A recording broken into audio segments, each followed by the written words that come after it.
I stand today as a very proud Englishman, proud of Nigel Farage for battling for Brexit successfully after so many years, proud of my Brexit Party colleagues for steadfastly defending British democracy, and most of all, proud of the British people who, when asked at the general election, yet again gave a very strong backing to leave the European Union. And I know some of you, you've been lied to. You were spun a myth that the British people had changed their mind. No, we have not. And now we seek to usher in a fresh chapter in the history of our great nation as we take back control of our borders, our money, our laws, free to forge global trade deals and govern our own country without restriction. The future is bright for Brexit Britain. Now is our time. Prime Minister Boris Johnson, please do not let us down. It is time, finally, to take back control. Thank you.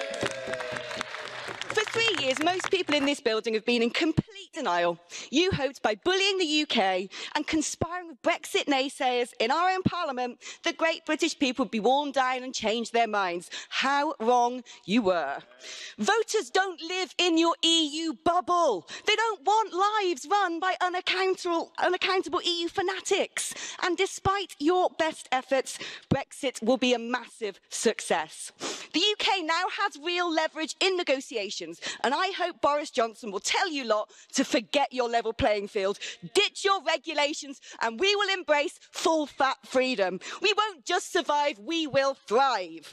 Rather than fight the inevitable, the EU should watch and learn as the UK becomes truly democratic and global, because if you do not, mark my words, the federalists will see your stupid project relegated to the dustbin of history. Merry Brexmas. Yeah! After 3.5 years of deception and dishonesty, we will be leaving this prison of nations at the end of January. And we won't become a third country, as I've been hearing this morning. No, we're going to become an independent, self-governing nation. And you can delude yourselves this morning inside this cathedral that all is well, but it isn't. It isn't. People do not want to be run and governed by faceless bureaucrats like Michel and von der Leyen. Did you hear them earlier? Dull as ditch water. You're being rejected. And it's great news that in Poland, opinion polls now show a majority of Poles think they'd be better off outside the European Union.